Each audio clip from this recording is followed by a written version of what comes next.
السلام عليكم ورحمة الله وبركاته.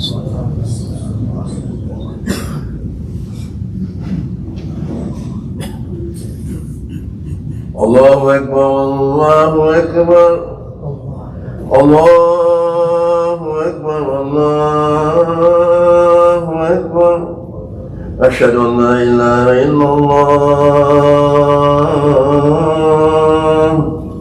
أشهد أن لا إله إلا الله أشهد أن محمدا رسول الله أشهد أن محمدا رسول الله هيا على الصلاة هيا على الصلاة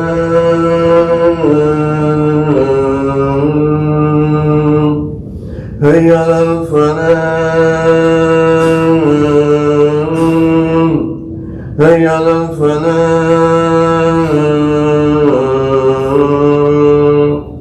الله أكبر الله أكبر لا إله إلا الله.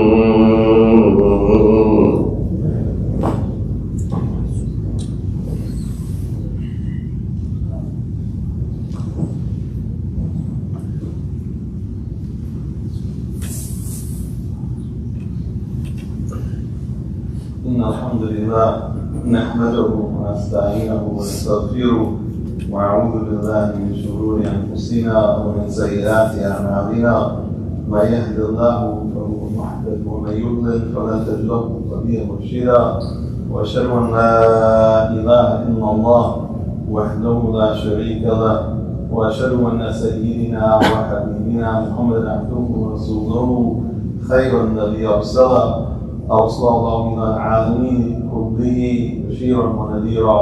أما بعد فيا عباد الله أوصيكم نفسي المذنبة بتقوى الله عز وجل. All praise is for Allah subhanahu wa ta'ala. We praise Him and we glorify Him in our mornings and our evenings, and we send peace and blessings and the best of salutations upon His last and final messenger, the Prophet Muhammad sallallahu alayhi wa sallam. As to what follows, alhamdulillah, alhamdulillah, indeed all of our worship, obedience, all of what we do is for the sake of Allah subhanahu wa ta'ala. It is Allah subhanahu wa ta'ala who sends down upon the believers, the mu'mineen, tremendous blessings. So much blessings that Allah subhanahu wa ta'ala tells us in the Quran that if you're going to enumerate or count them, you will not be able to do so. You will not be able to fathom the number of blessings that descend or continue with you at every single moment that you breathe. It is Allah subhanahu wa ta'ala who we thank and who we praise and who we obey for sending our last and final messenger, the beloved of Allah, the Prophet Muhammad sallallahu alayhi wa alihi wa sallam, in whose footsteps that we are trying to emulate and strive to follow in the sunnah outwardly and inwardly of the Prophet alayhi salatu wasalam. Allah subhanahu wa ta'ala tells us, as we talked in the last khutbah, we talked about time. We talked about al-asr, we talked about Surah al-Asr, and the passing of time. Mankind is in a state of loss except the believers. Allah subhanahu wa ta'ala, as we discussed, places four traits of the believers. Four traits of the believers. So that we have a purpose in our lives. We have a purpose to our breaths. We have a purpose to every moment that we live. Looking further into time, we look at specific times of the day. And Allah subhanahu wa ta'ala tells us in the Quran in Surah An-Naba, He says, وَجَعَلْنَا اللَّيْلَ لِبَاسًا وَجَعَلْنَا نَهَارًا مَعَاشًا. Allah subhanahu wa ta'ala says, and we have made the night a covering. Libasa. We have made the night a covering, meaning what Allah subhanahu wa ta'ala means here is that Allah subhanahu wa ta'ala has made the night dark so that you may sleep. He made it a covering so that your actions when you sleep are not going, you don't have to act. But the sleep is rest for you in order to wake up so that you can live and carry on with your duties in the daytime. So Allah subhanahu wa ta'ala says, وَجَعَلْنَا اللَّيْلَ لِبَاسًا. We have made the night a covering. Libas is clothing. Libas is clothing. It also means also that what people do at nighttime, in the evening time, sometimes because it's in cloak and they're veiled, they may do something wrong. Or there's wrongfulness or evil that occurs. It's also one of the meanings of it. وَجَعَلْنَا النِّهَارَ مَعَاشًا. But Allah subhanahu wa ta'ala says, and the daytime Allah has made for you to live, to make a living. Allah subhanahu wa ta'ala has made the daytime for you to be awake and do something in it. Positive. That gets you to become nearer to Allah subhanahu wa ta'ala. So this is what Allah subhanahu wa ta'ala says. And when does this begin? It begins when? What it begins is the early in the morning. Early in the morning. The Prophet ﷺ, and the best of times are the morning times. The morning times are the best of times. Why? Because of what Allah subhanahu wa ta'ala and the Prophet ﷺ has told us about the morning time. In a hadith narrated by Imam Bukhari, Imam Muslim, the Prophet ﷺ said that when the person goes to sleep, the shaitan, he ties 3 knots above their head, at the back of their head. The shaitan, the Prophet ﷺ said, when the person sleeps, lies down to go to sleep at night, that the shaitan comes and he ties 3 knots at the back of their head. And he says to them, you have a long night ahead of you, so sleep. This is the shaitan. The shaitan also makes dua. He does supplicate. And so what does he say? He supplicates for evil. The believers supplicate for good.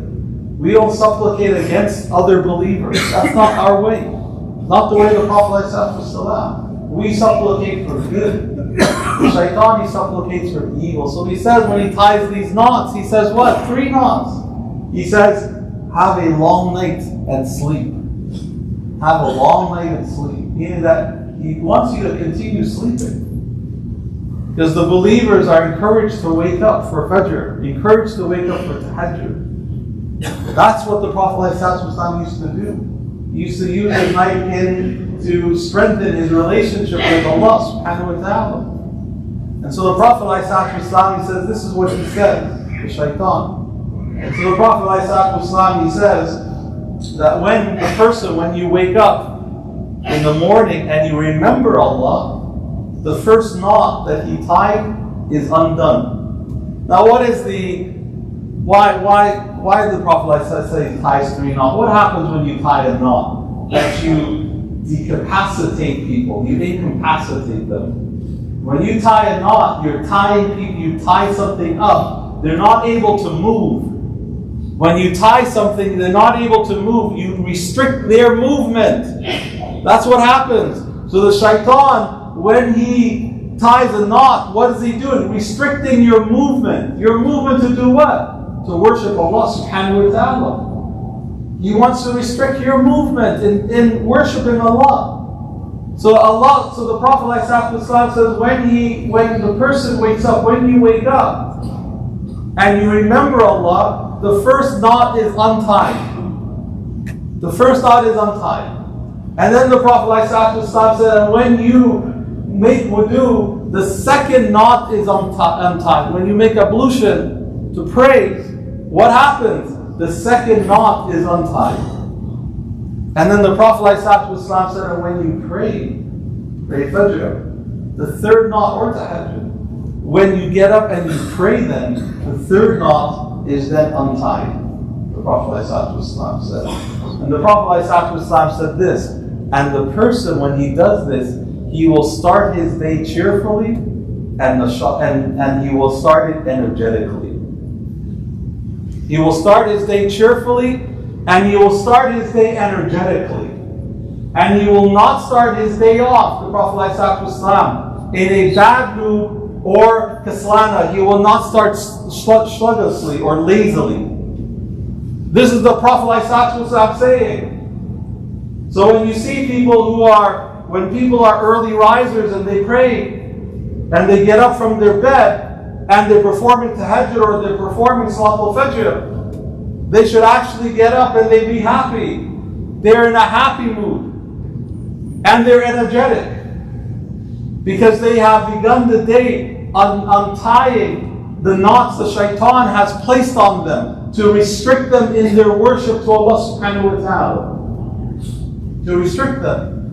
And this is the benefit of waking up early, is the benefit of praying Fajr on time, is the benefit of waking up and praying Tahajjud. That not only will you be energetic, but you will be in a good mood. And that's what the Prophet ﷺ said. The person will be in a good mood.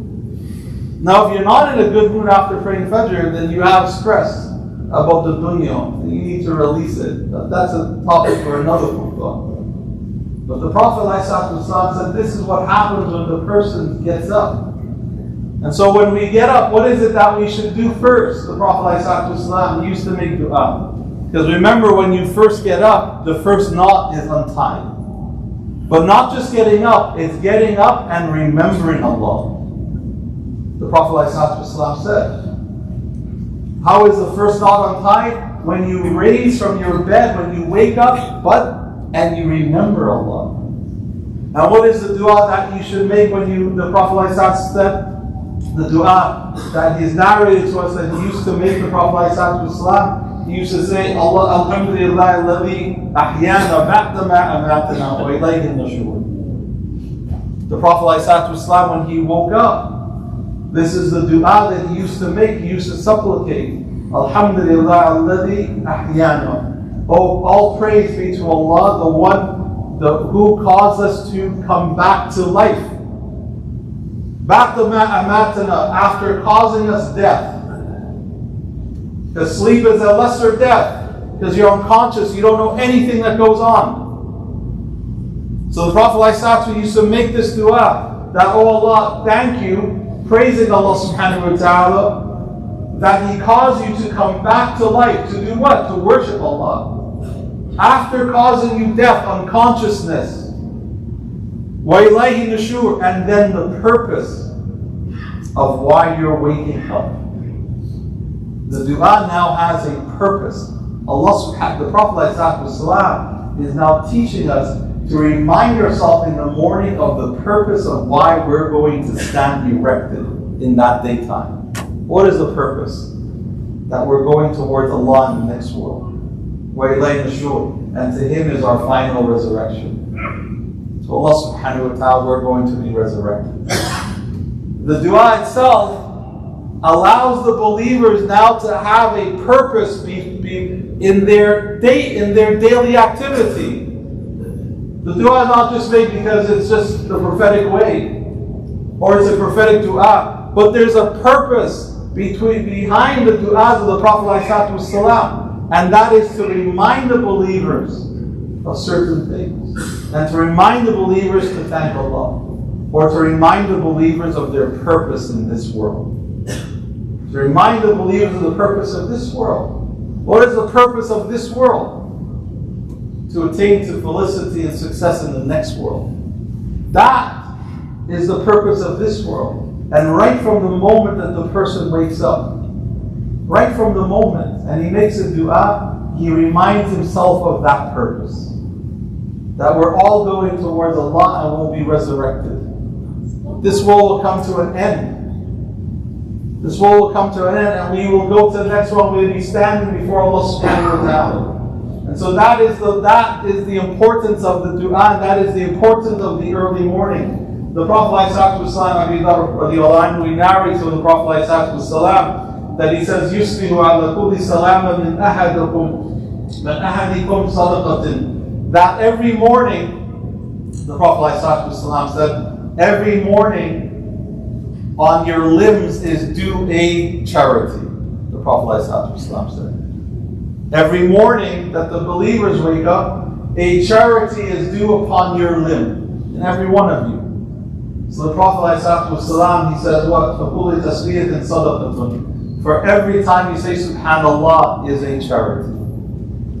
Every time that you say Subhanallah is a charity. وَقُولُ تَحْمِيدُ صَدَقَةٌ. And every time you say Alhamdulillah is charity. وَقُولُ تَحْلِيلِ صَدَقَةٌ. And every time you say La ilaha illallah is sadaqah.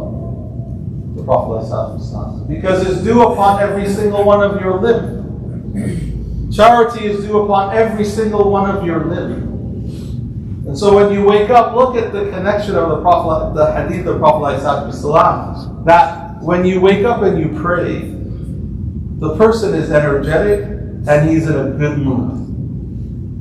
The person is energetic and in a good mood. And so what is sadaqah of the face? What is the sadaqah of the face?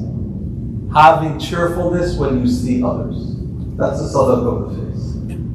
What is the sadaqah of the mouth? Smiling. That's the sadaqah of the mouth. So if you pray Fajr, what happens?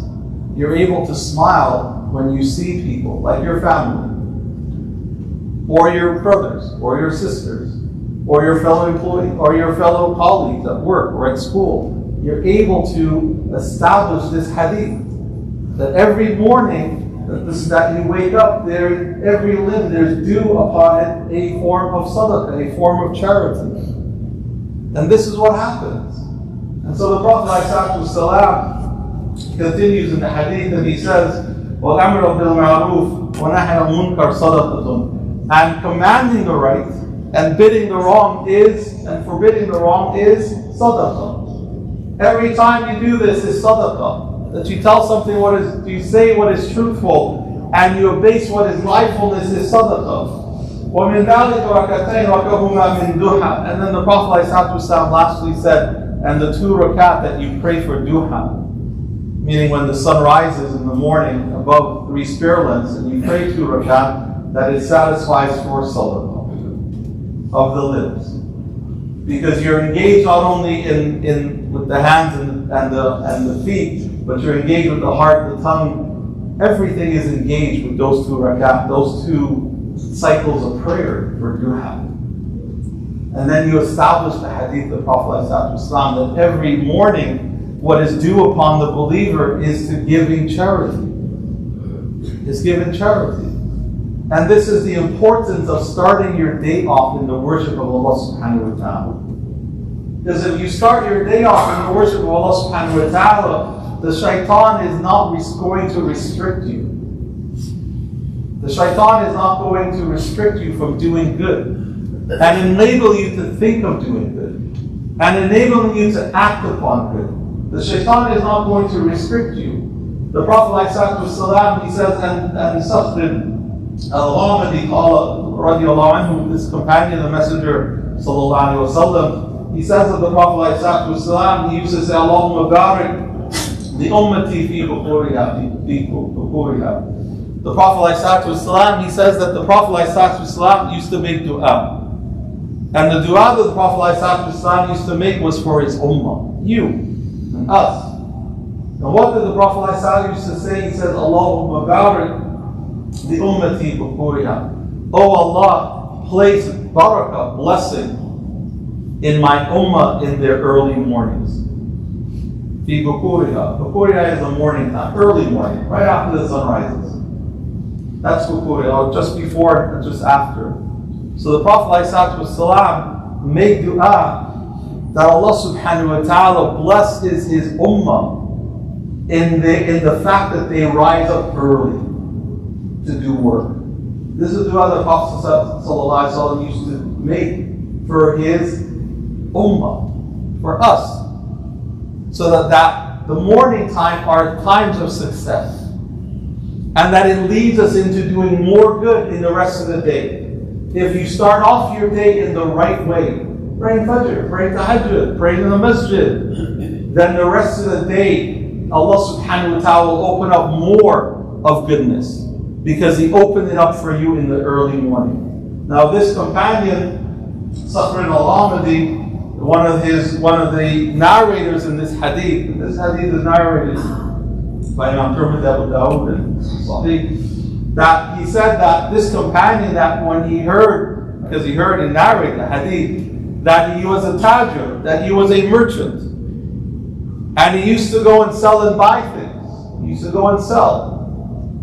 And one of the things that he said, that he used to wake up extra early, not only to pray and to do tahajjud and pray, but to early morning to sell and to buy.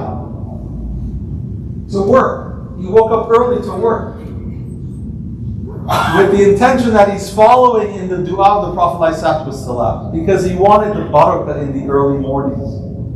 He wanted the blessings in the early morning. So he used to not only rise up early to pray and do ibadah, but he used to get up early in order to start his day of work. And this narrator, he said that he became kathara malahu, that he had a lot of wealth. Fasara ghaniyan, and he became very wealthy. He became very wealthy because he started his day, because he said to himself that this is a dua of the Prophet ﷺ for his ummah. And so the Prophet ﷺ dua are answered by Allah subhanahu wa ta'ala. The prophetic du'as are answered by Allah subhanahu wa ta'ala. And so what did he do? He used to start his day very early, his work day, very early. And he got success in it. He became successful in it. And if you look at the countries of the past, these Muslim countries or non-Muslim countries in the past, people normally started their day when? Right at sunrise. Most countries, most poor countries these days, or what do they say, developing countries, they used to start their days very early in the morning. Very early. And if you think back, if you visit those countries or you're from those countries, I'm from one of those countries, when I visited, I used to see the market areas opening up right at Fajr, right at sunrise. Right at sunrise. And I have relatives, my grandmother used to go and sell right at sunrise, in the market. They took advantage, because they took advantage of sunrise, but they also took advantage that it's a blessed time of the day. Westernization has allowed us to forsake these blessings and to start our day later in those countries. So shops and so on open up later. When I lived and I studied abroad, same thing. People used to start their day selling in the market right at sunrise, right after Fajr. They used to start their day selling in the market, fruits and vegetables, right in the early morning. Because this was their way.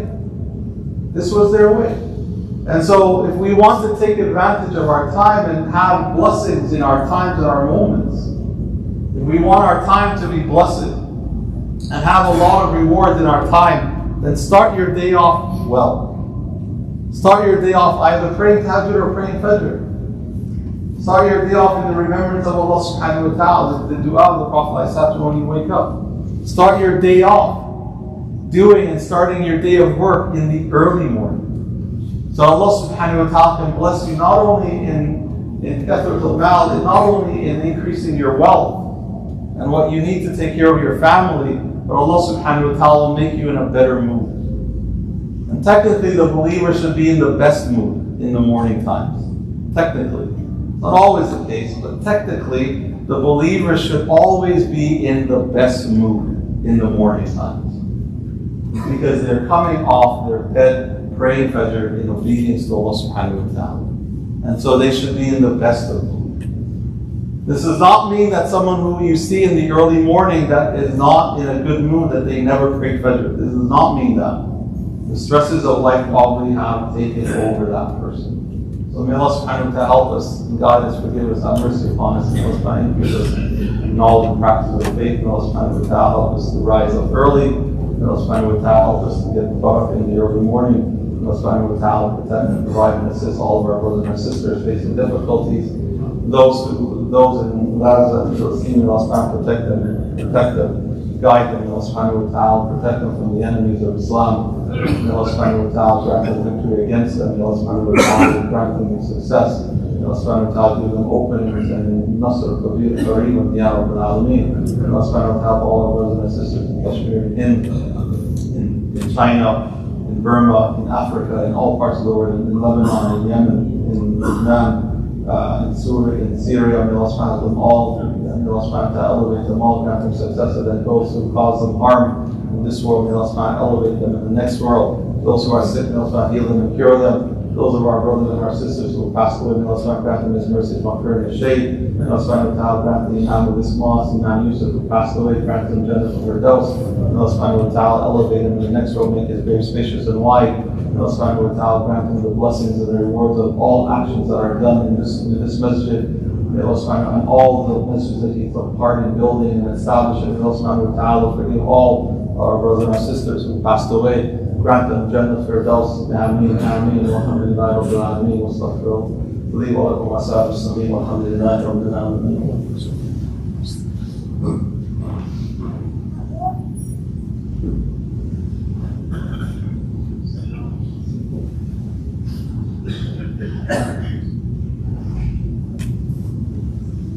Alhamdulillah rabbil alameen, wa salatu wa salamu ala sayyidina Muhammadin وعلى آله وصحبه وسلم. قال الله سبحانه وتعالى في الكتاب العزيز إن الله وملائكته يصلون على النبي يا أيها الذين آمنوا صلوا عليه وسلموا تسليما. اللهم صل وسلم وبارك على سيدنا وحبيبنا محمد صلاة والسلام دائمين متلازمان يوم الدين. اللهم انصر الإسلام المسلمين.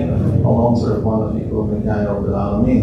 اللهم انصر إخواننا في كل مكان يا رب العالمين. اللهم انصر إخواننا في فلسطين يا رب العالمين، وفي باكستان، وفي كشمير يا رب العالمين. اللهم انصر إخواننا في برما وفي الصين يا رب العالمين. اللهم انصر إخواننا في لبنان وفي سوريا وفي اليمن يا رب العالمين. اللهم انصر إخواننا في أفريقيا يا رب العالمين يا أكرم الأكرمين. اللهم انصر إخواننا في كل مكان يا رب العالمين. اللهم انصرهم نصرا مبينا يا رب العالمين يا أكرم الأكرمين. اللهم فرج عنهم يا رب العالمين يا أكرم الأكرمين.